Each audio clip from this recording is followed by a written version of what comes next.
Welcome to Unraveling Midlife. I'm your host, Sarah Spence. Thanks for joining me as I explore my own astrological midlife by speaking with all sorts of inspiring people about their life and work. If you're new to the show, welcome. We'll be into our fascinating interview very soon, but first, a little about astrological midlife. Astrological midlife relates to Western astrology transits that run from the mid-30s to the mid-40s for everyone. Each of the main midlife transits have an overall theme, though details and timing vary by generation due to the dance of the planets, and vary by individual.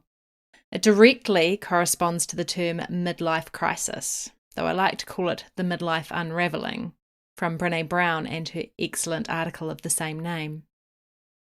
Part of my midlife and midlife is making sense of it via reflective music. At the end of the episode, I share a track of my original music. Sometimes that includes kirtan, the group singing aspect of yoga, and I'm doing a rare live kirtan evening in Auckland, December 19th, 2023 at Kanuka Yoga Space. And that's a chance to sing together live.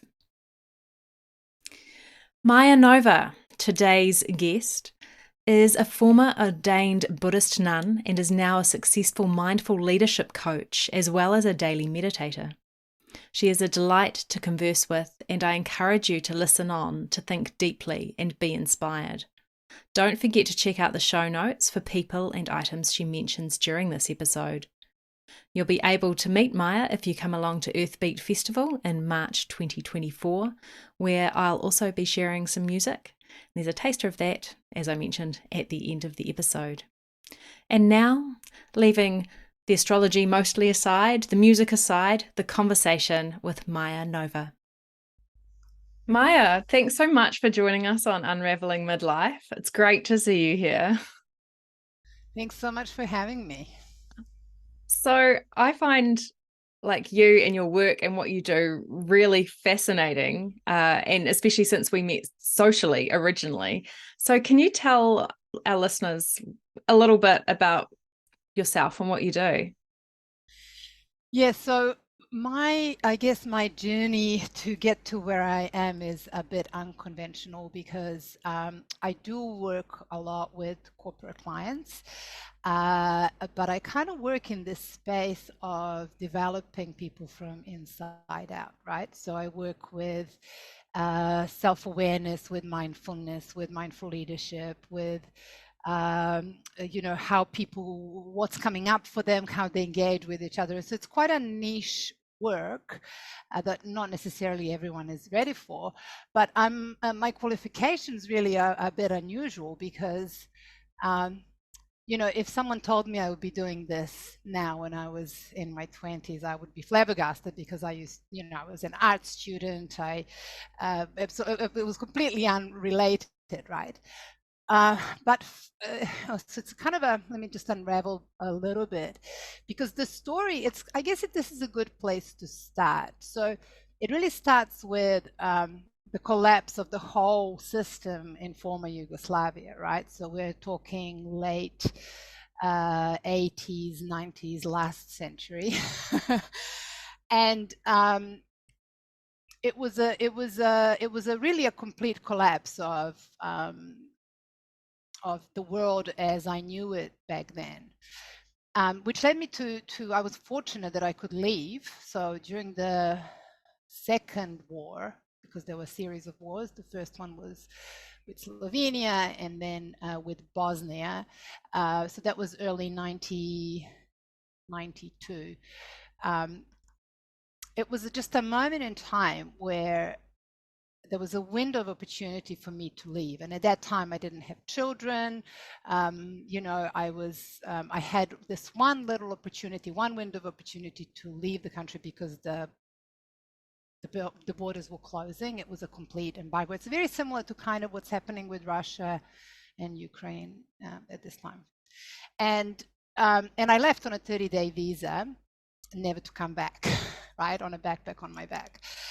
So when I left, it was in a complete watershed of my life. It was a complete and utter and total change and transition, and this whole new, brand new life completely opened before me. And as part of that was this deep search and inquiry to find meaning and purpose in my life, and to find my connection with myself beyond, who I used to be. And so it led me on this spiritual journey, and it led me down the meditation path. And for many years, it's a sort of a slow gathering kind of momentum. But then, and I'm going to fast forward and not tell you my whole life story here, and we can revisit some of this perhaps later in the conversation. But it led me, I met a beautiful Kiwi boy. We both kind of were completely connected on this spiritual journey. Came back to New Zealand and sort of got deeply, deeply immersed in this, to the point that I ended up ordaining as a Buddhist nun. So this is where it becomes connected, right? Because I would have never thought that I should be or could be someone, my little ego wouldn't let me think that way, that I could be someone telling anyone about spirituality or their inner selves or work. But I got asked as a nun, I just got asked to teach a small meditation group. So that was probably about, I'd say 15, 16 years ago. And it's how I discovered my vocation. It just turned out to be what I'm on this planet for. So that kind of ended up evolving. And when I disrobed and I slowly found my way, my life's always unfolded through synchronicities. I've always been sort of guided on my journey in very unexpected ways. So I got into leadership because one of my students at the time, who was a leadership consultant, could see the value in this. He ended up being my mentor. He's a wonderful man. His name is Nick Petrie. He's done amazing stuff in leadership space, including being part of the sort of the creative lab in Harvard University. Is doing some really fascinating work, and he could really see the value in this. And that became sort of this gateway into this marriage between mindfulness and inner work, and how we show up as human beings, and why this matters so enormously in leadership space. So it just kept evolving from there. So hopefully that gives you a little sort of little nutshell of kind of how I got to be where I am professionally. Wow. I have so many questions. Go on. So you left like Serbia is your homeland. Mm-hmm. Well, Yugoslavia is your Yes, homeland that's right, in that because area. that was my home. That's right. Is Yeah. now called Serbia. Yes. Where did you go? So one of the last countries that I could go to was Greece, because Greeks and Serbians are Orthodox Christian, and they have sort of a bit of a, alignment in that way. But I did go on a 30-day visa and then stay there for 3 years. And it was very wonderful, really, because I ended up being lost on a wonderful little Greek island called Santorini, which is like this dream escape for most people. Beautiful. So I actually lived in paradise. So I went from like a hell on earth to heaven on earth, It was just every day being in total awe with where I was and how it just kept unfolding, I can see how that contrast would definitely set you searching for answers. Yes. And also just feeling incredibly encouraged and blessed. And I guess something that, and it's interesting because it's kind of like the expertise that of life, if you like, that I talk a lot about navigating uncertainty, because my whole life has been about that, and being okay with uncertainty, because there's a sort of a sense of a trust in the unfolding when we are anchored with our purpose or vision or hopefulness, when we are anchored in the essence of our being, there's not so much fear anymore, because things have magical ways of unfolding. And so 1 month and into the next month, and then this opportunity came and that opportunity came, and before you knew it, I could find way of sustaining myself, which is a whole other story. How I managed to, I developed a tiny little business painting local signs for tavernas, and my boyfriend at the time was basking and playing the guitar, and it was this very sort of carefree, beautiful way of life, but it just kind of carried us through. So this idea that we can thrive in uncertainty, and the closer we are to the present moment, the less fear we have about what the future brings, and magical things happen because we're open to them. We don't have a plan, about what the next step is. And that's, even though I'm now in my mid-50s, I still somehow manage to live like that. It's served me well, and it continues to deliver. Yeah. Okay, so I've followed I'm kind of back in your life story. You're in Greece. You met a Kiwi boy somewhere along the way, whether it was in Greece or somewhere else, and you made your way back to New Zealand. What were you doing? Like, how did you end up in leadership and mindfulness consulting, or was it, how did you find your way into the Buddhist ordainment? Well, that was, I guess we were already, we were reading a lot. We were both very, from the moment we met, we were very much on this spiritual journey together. And so when we came to New Zealand, we found a teacher that we were really resonating with, who was connected to a Lama back in England. So it was an offshoot of Tibetan Buddhist lineage, and that's kind of how that happened. So that's the kind of learning to facilitate, help other people with stuff, guide groups, work with individuals. That's where that began. And then, like I said, that turned out to be my true vocation. Even though I have done other things in my life and enjoyed them, I never had a real sense of purpose. And so, as I said earlier, the gateway into leadership was through Nick. So you said it was 15 or 16 years ago that you found that vocation. Does that line up with some of those astrological midlife dates I worked out for you? Yeah, there's something, I mean, not, perhaps completely to a T. I took some notes, which I've put somewhere, but yes, they do. There was definitely a stage there that I can't find a piece of paper because my brain doesn't process very well past. I'm sort of not hugely interested. Fair enough. You're concentrating on being in the present. Clearly, yeah, it shows up where my mind goes. But it does. It does. There definitely were a couple of big watershed moments that captured, which I was like, wow, that's quite interesting. Yeah.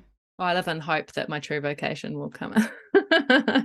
Well, it's interesting, isn't it, that that's harder to find than you realize. And I think it's potentially a few different reasons. One of it is how we get conditioned. I mean, my kids are now in their, one is 24, one is 22, and I watch them and their friends, and how you sort of, it kind of just, how we're brought up, what society expects, our formal education tends to kind of push us into a particular position, and we think, oh gosh, I need to make a living, I need to pay rent, or I'm starting to think about, my next steps. And before you know it, you kind of perhaps make some limited choices about what you've decided is possible. I totally resonate with that. Also what's practical, right? And then that kind of becomes quite comfortable, and then of course we have certain responsibilities attached to that, and so we end up settling in some ways, so there is I mean, I was very fortunate, and to be fair though, I was in my mid-40s by the time this happened, right? So it didn't happen off the bat. Well, I kind of wonder, because I've been doing this podcast around astrological midlife for 2.5 years now, I think. Yeah. And I'm at that point further through the astrological midlife, to the point where I'm like, oh, next year, like, that's on the way out. Woof, I've managed to get it through. But so many people I talk to, they have these life-changing things that happen, maybe not overnight, but in that early mid 40s period. And so I feel like I can feel it. I can Coming. feel it. Yeah. Feel it. Yeah. I'm just still kind of waiting for And it I to think actually become clear. and it's sort of, waiting is an interesting term, isn't it? That we sometimes, it's just the very language that we use. We're so I'm not sure it's the used to right word though. using it. I don't think it's the right word, right? Mm. Because if we wait, we kind of feel somehow it's just going to kind of fall from the sky, but I'm going to be the same person. And then, whereas actually, this is a process of transformation and being attentive and tuning in. And, life is a two-way street, I feel. There's a beautiful quote by Rumi where he says that which you seek is also seeking you. And I think there's something about this kind of open, surrendered, courageous receptivity to life and being in, which I think is part of the difficulty with our modern world, Western world, because we've kind of lost this relationship to the sacred, and we live in a society that is quite linear, materialistic, and is now floundering. And so I think this is also difficult for many young people because the future is even, I mean, it's always been uncertain, right? But it's uncertain to the point, this is something that I use in my leadership development, this idea of VUCA, which is that things are volatile, uncertain, complex, and ambiguous. But even that is now behind us because the change is, of course, constant, but is also accelerating. And so now it's something that I'm looking at a lot is this concept of Bani, which is, and I actually don't know quite how to pronounce his name. He is a futurist and kind of like a social anthropologist, if you like. And Barney, he talks about, when water changes state, so it goes from boiling to steam. And he says that at this particular moment in our world, we are in the steam state. And so Barney stands for brittle, anxious, nonlinear, incomprehensible. And you can see how that doesn't bode very well for our nervous system that's constantly seeking some kind of certainty, clarity, security, right? And so we're invited, I feel, collectively at this time to step into the transition that is actually here. Because if we hold on to the past, it's just not going to work out very well for us. I believe both individually and collectively. Yeah. And that's interesting because at this point in time, in the heavens, Pluto is moving back into Aquarius in, I think it's January, so not so long away. And Pluto moving into Aquarius, every time Pluto changes signs, there's this big collective impression that's quite different. And so from Capricorn, which is traditional governmental structures, into Aquarius, which is the future, it's technology, but it's also community oriented. Yes. So decentralization. Beautiful. Well, that sounds hopeful. See, I don't know very much about astrology, but when I hear these things, I'm like, great. Yeah. Yeah. Yeah.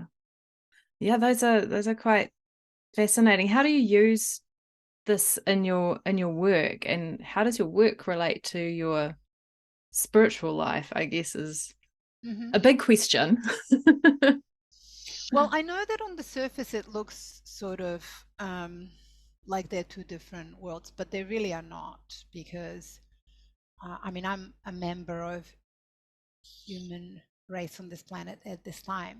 What I'm going through is we're different, of course, but in so many ways there are things that where we are much more alike than we realize. And I think as we dig deep to understand ourselves, we gain certain understanding that I think that's fairly universal about how humans work. So to me, still, my inner work is inextricably connected, and in fact I wouldn't be able to do what I do without it. And a good few hours a day are dedicated to that. So I'm very fortunate that I've reached this point in my life where I'm able to distribute time in a sense that feels really valid to me, and I'm not looking to the society to tell me how I need to be structuring my life, you know. So that's the first part of the question. You know, they're not so different. And the question,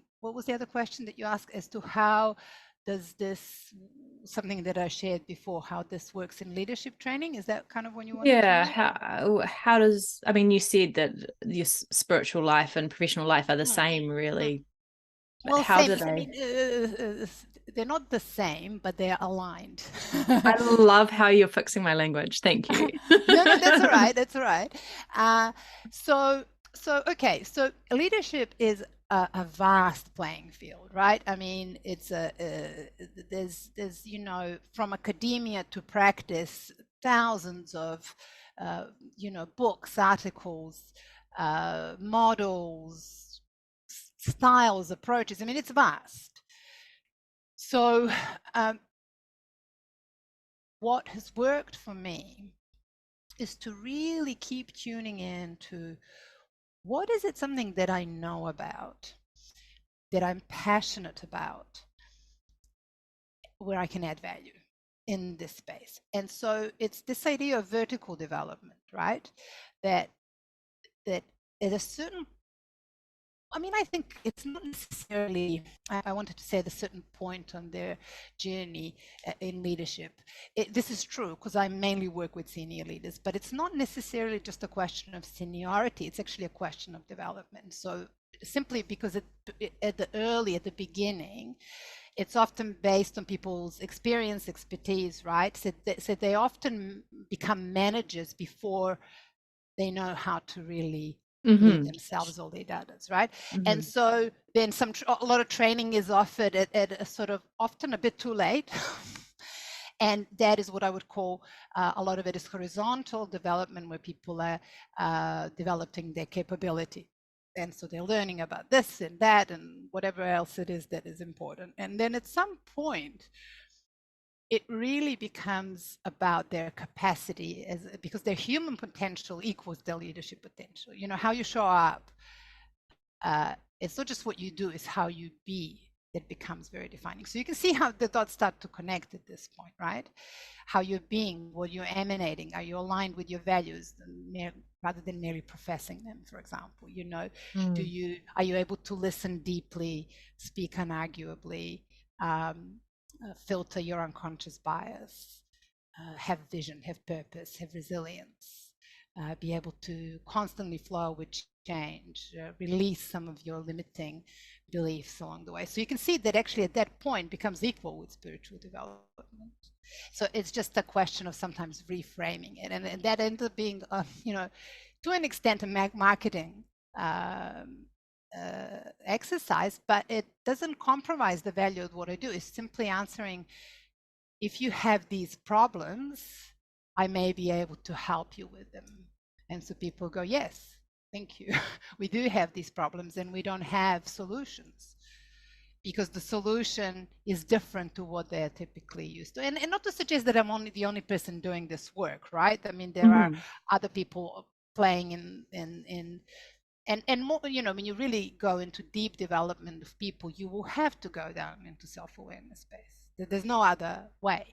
But it's just that happens that is my sweet spot. That's my zone of genius. That's where I spend time and what I'm passionate about. And of course, I'm a work in progress myself. So I'm constantly learning, you know, and so because I'm constantly learning, I have this contagious passion about this, that people, and it's relatable, right? Because I'm learning from being human.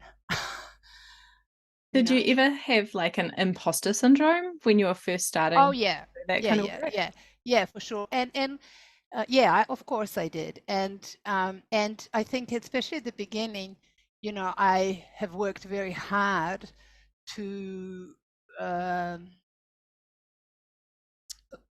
work on my credibility, worked very hard to use the right kind of language, to not necessarily fit in, but to really articulate myself in a way that would be relevant. And so it was a little bit dry, perhaps, to how it is now. But because I have quite a bit of stuff under my belt and I've worked with some large companies, these days nobody even asks me about me. They just want to know what kind of You've work we're worked going to with? do together. Yeah, well, in a way, that is how it works. So I think the It is. hardest thing at the beginning is actually that, isn't it? Is moving beyond your qualifications into having some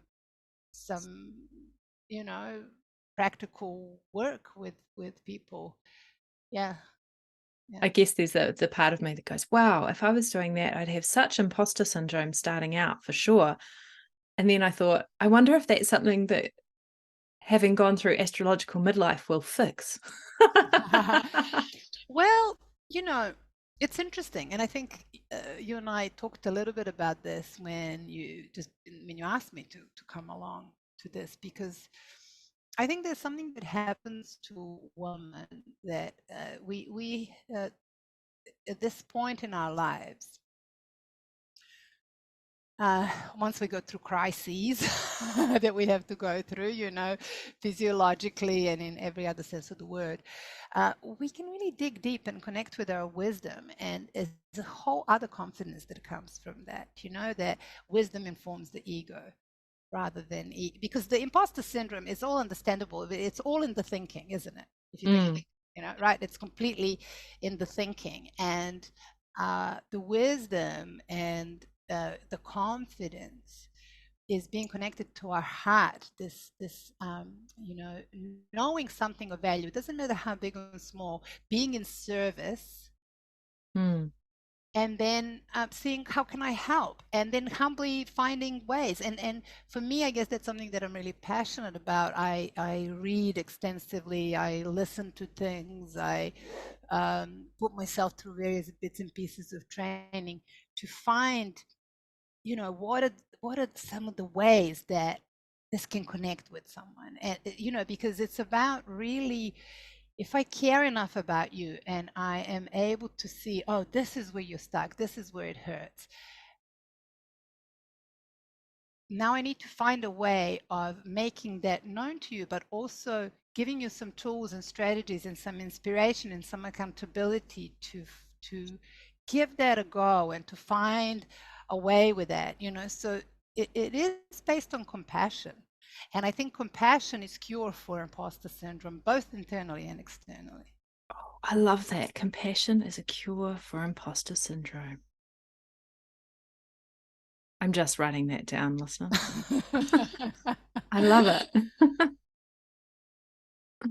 Oh, well, that's Because we're beautiful. much wiser than we realize, and sometimes Mm. it's that we get drowned in the noise. And because I know you and I share this love of meditation, it's really just finding our way into the deep, isn't it? To go below the foam when we're just drowning in the noise and confusion, and to find our way into calm, into stillness, into um, silence, where we can actually have nuggets of uh, quicksilver thoughts and inspirations, and um,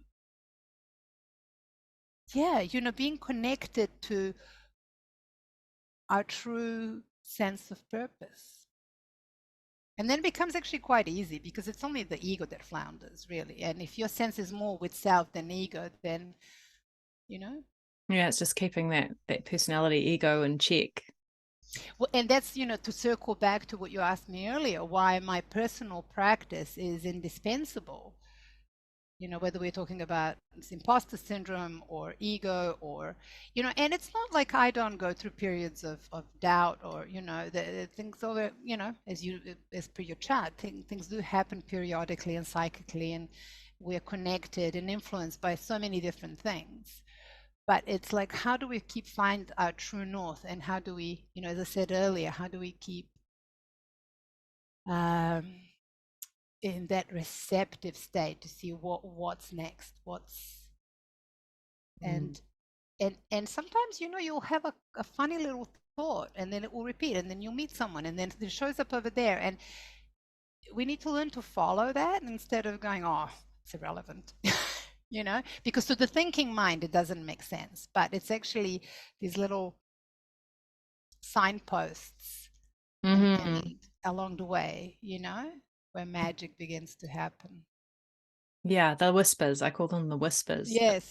I don't always hear them, or sometimes I hear them and then later I went, why didn't I follow that and do X, Y, Z? Because now this has happened and it, yeah. Yeah.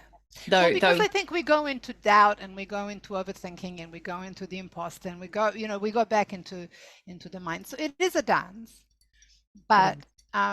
yeah, like and back to midlife. Now I've just turned 55, and I just have no interest in living in that other space anymore. So for me, it's very much going forward. So that means that maybe perhaps the pool of the people I work with reduces even more, that I become even more niche, because you have to work with people who are ready and willing. But I also feel that this time is really calling for it, because the new paradigm is emerging, and I want to be part of the future. I don't want to be part of the past. And I want to be on the right side of history. Hallelujah. I'm not even Christian, but Yeah. hallelujah. Yeah. Yeah. Yeah, definitely. I well agree with that. I want to be on the right side of history. I want to be here to help the change. I always kind of knew that something would happen in my life, and then life went along. It's like, oh, something can happen. Then COVID hit. Oh, something happened. It wasn't really exactly what I kind of thought might happen, but But life's look, definitely changed. here we are having this conversation, and something has happened because you are initiating these conversations and you're Hmm. talking with people about things that really matter.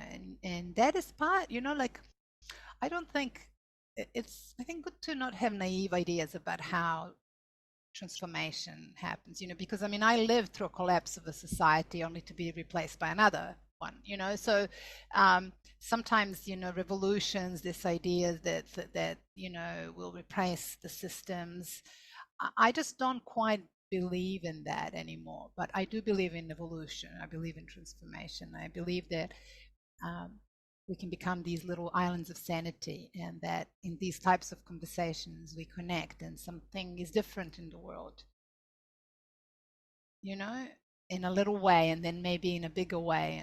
And it's not up to any of us. We have a natural sphere of influence, and for some of us is maybe tiny, and for some people it's huge. But it doesn't matter, I feel, because as long as we keep showing up.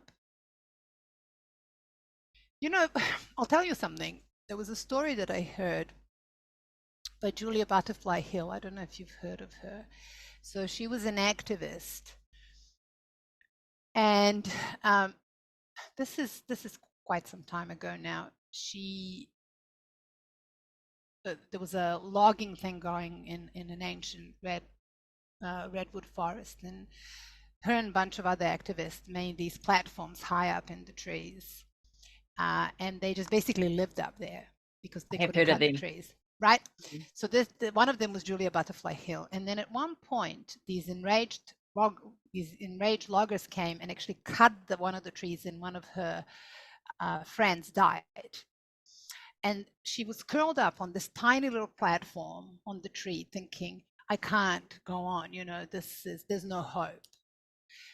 And then it was almost like, when we talk about this little quiet voice that we can hear. And she had this insight. And this has inspired me really ever since I've heard it, and continues to inspire me, this idea that as long as you have hope in this moment, hope is alive in the world.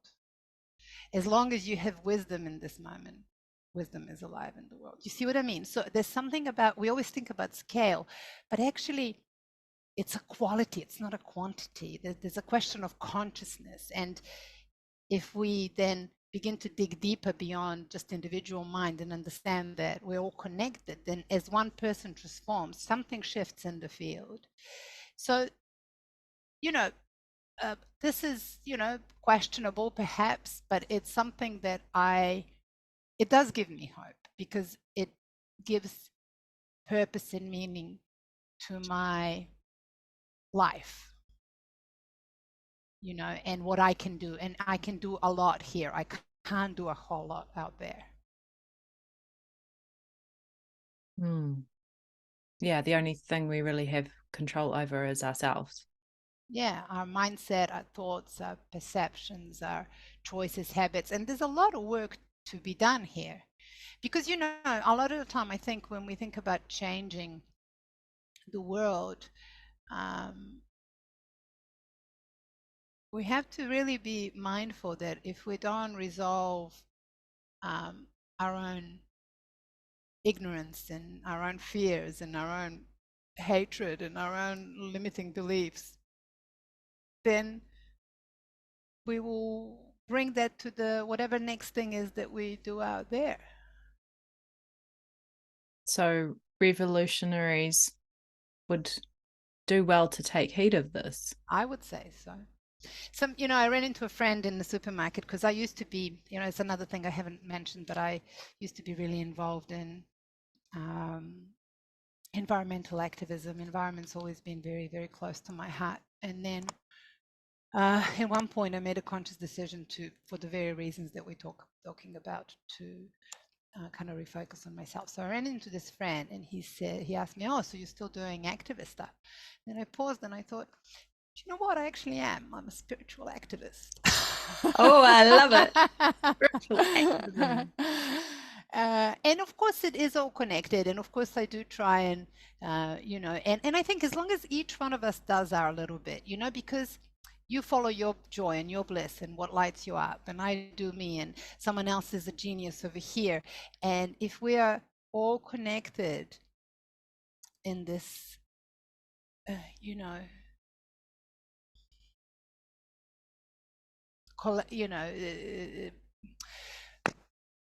it's funny, isn't it? It's funny sometimes with words, but what I'm trying to say, if we stop being part of the problem, and solutions will begin to emerge. And humans are incredibly, incredibly resourceful, adaptable, clever species. And I'm going to keep weaving here if this is working for you. But that's also one of our biggest setbacks. I have recently kind of gone right back into deep ecology, and something that you and I talked about earlier, because I really believe that this intersection, this vertical dimension of self, once we really go beyond the mind, we realize we are ecological beings. And so I've been doing a lot of listening and thinking, and I came across a great guy who is a social philosopher. His name is Daniel Schmackenberger. What a name, eh? Schmackenberger. And something he said really captured my attention. He said, human intelligence devoid of wisdom is cause of the meta crisis we are experiencing. And that right there is everything.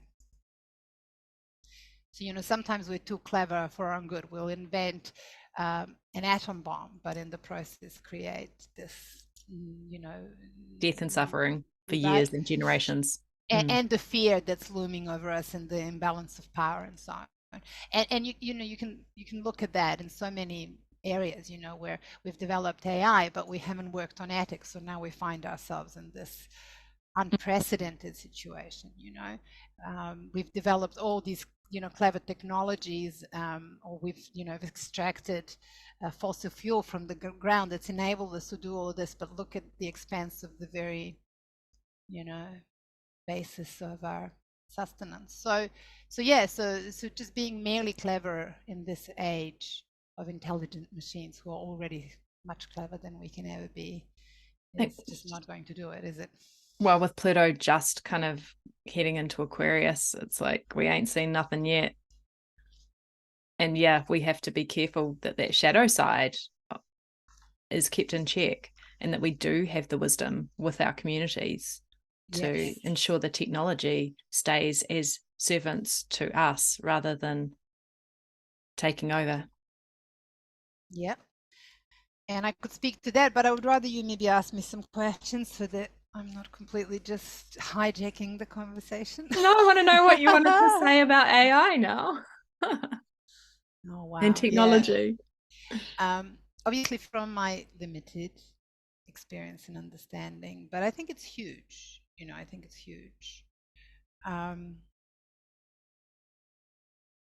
Again, I think a lot of it stems from so much cleverness and so much excitement and also greed, that we have unleashed something that is completely unregulated, and that is ethically really problematic with these large language programs that, that are open source, that anybody can use them if they're, and if their agenda is not good. I mean, it's quite frightening.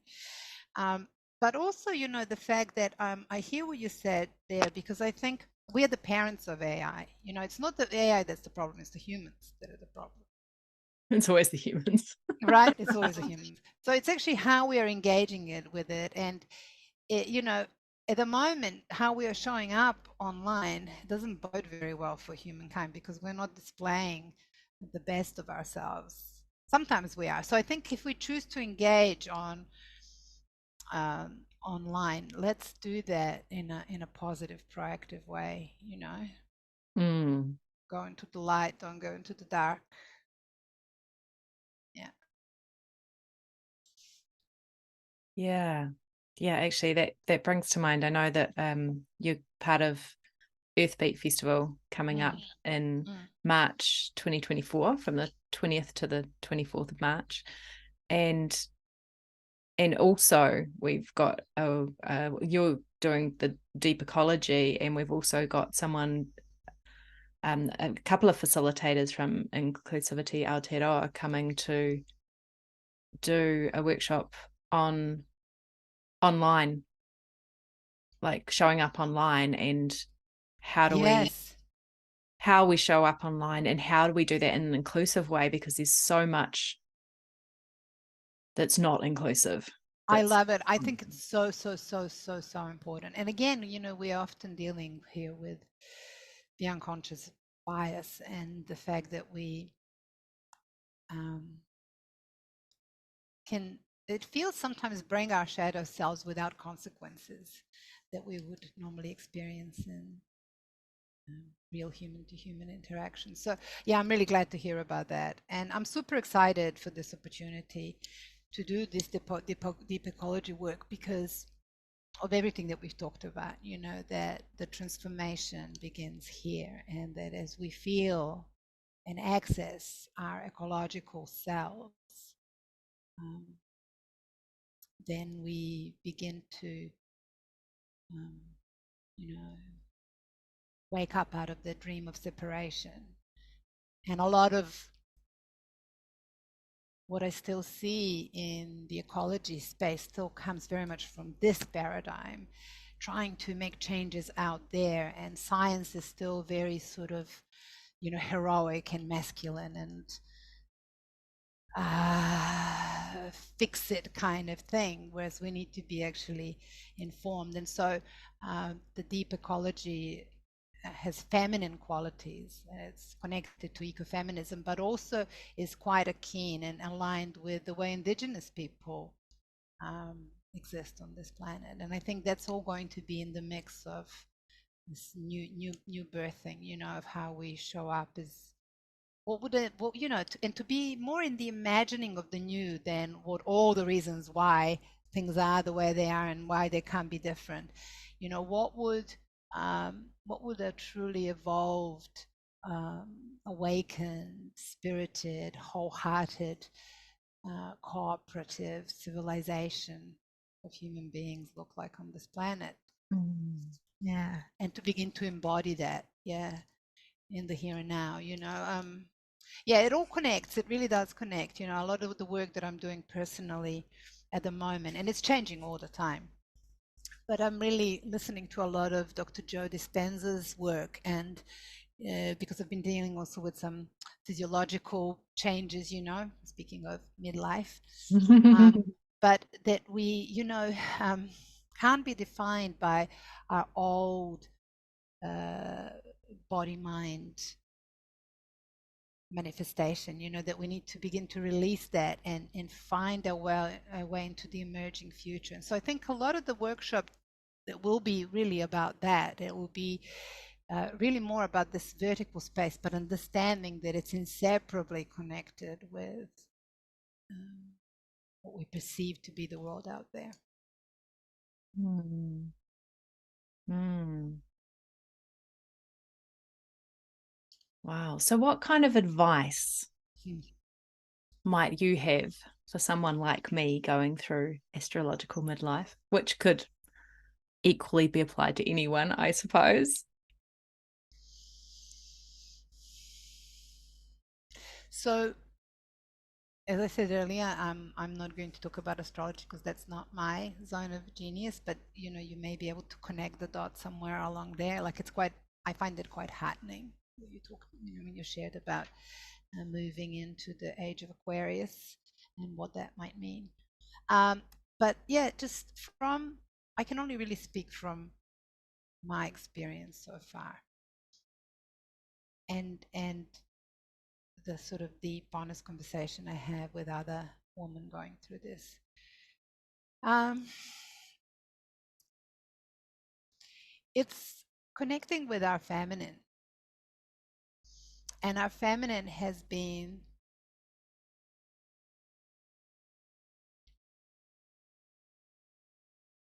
trapped in a way in the patriarchal paradigm where we are asked to shift the pieces of puzzle in a world that's not often aligned with our own rhythms, our own needs.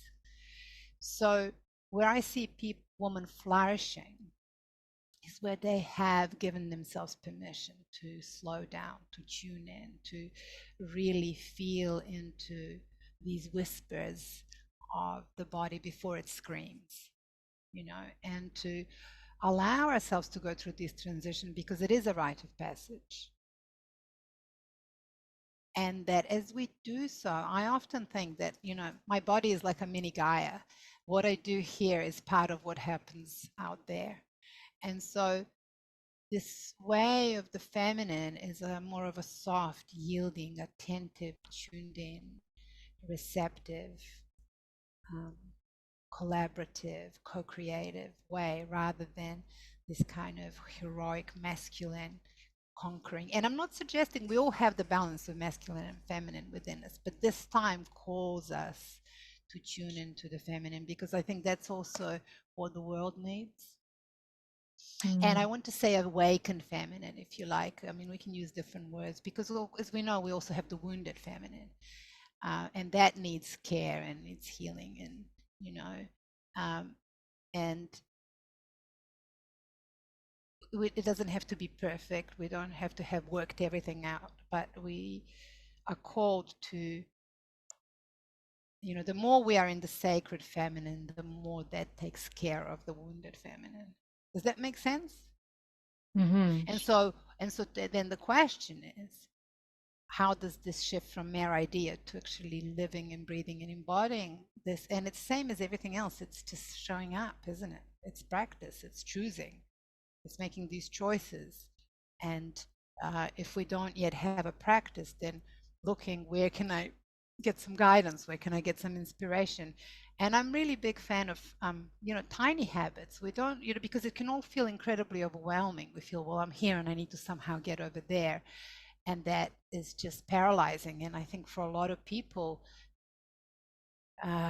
it can be sort of either a denial or a sense of too hard or finding excuses, or but and this is to connect us a little bit back into the left brain stuff, like work of James Clear, who wrote the book Atomic Habits, which is based on a whole lot of research done in Stanford University by B.J. Fogg and other people, where there's a very clear correlation because we need to rewire our brains. And so that happens through consistency, and it happens actually in tiny increments. So what would 5 minutes a day look like? You know, but do it Mm-hmm. consistently, and not giving up before we experience that change in state. So there's so many modalities, and they're different at different times of the life. Like at the moment I need more energy, so I'm doing quite a lot of breath work. It just depends. What is it that your body mind needs to come into a balance and equilibrium? And you know um, also taking care of the body with the right kind of, we know it's simple things. It's sleep, nurture, move. It's like not complicated. But what gets in the way is that we have all sorts of conflicting priorities and things like that. So to me, it's like, well, what's going to inspire you to begin to live the life that you want tomorrow in little ways, to have moments where it feels like, okay, this is it. I could not be any more fulfilled than I am right now, rather than, oh, I'm not fulfilled and fulfillment needs to come in the future. You see? Mm-hmm. So many words of wisdom. Mm. How can people find you?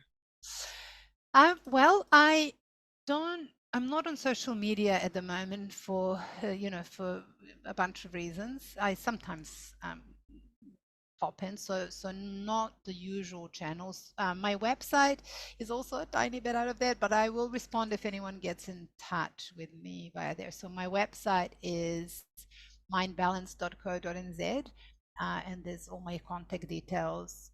But where I kind of share my stuff is on LinkedIn, because I work in the corporate. I also will be at Earthbeat doing this workshop. I occasionally do a few public things. I have a little meditation that gathers weekly meditation group, but it's a bit of a closed group. But if people feel called to be part of something like that, they would be welcome to give it a go, to visit. Get in So touch via yeah, so LinkedIn there's or the ways. website. Yeah, so website, LinkedIn. Feel free to flick me an email, a text if you want to have a conversation. I'm available. That's great. Or just come along to Earthbeat Festival, Yeah, exactly. earthbeatfestival.com. Which is my favorite New Zealand summer festival. It's just got such great kaupapa, and it's going to be amazing, and it's very joyful. And I think these are sometimes experiments, right, in these temporary communities, of how we come together to get a feeling for what it's possible. And so I think they both enjoyable, but also quite inspiring, and give us a sort of a little blueprint of something that's emerging. Thanks so much, Maya. It's my joy. Thank you so much for having me.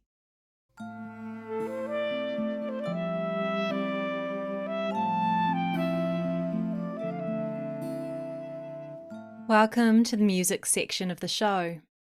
In alignment with mention of Buddhism, today's track is a Buddhist mantra relating to Tara, the bodhisattva of compassion. Maya even mentioned compassion specifically in the interview with what I feel is a quotable quote, so I just had to use it.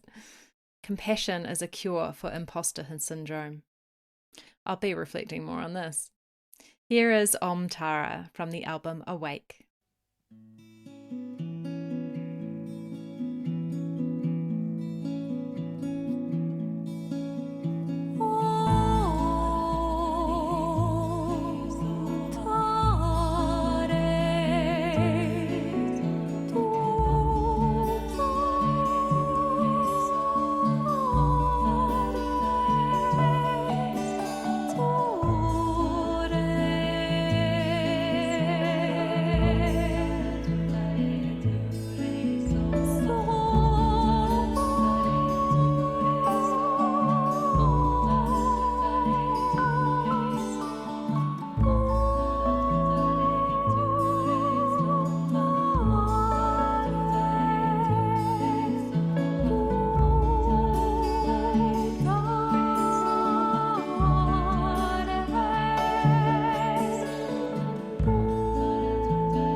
Unraveling Midlife is brought to you from Aotearoa, New Zealand by www.sarahmarlowspence.com. Theme music is by Sarah Marlow Spence and Sarasvati Marie Willis, and art by Samantha Hepburn.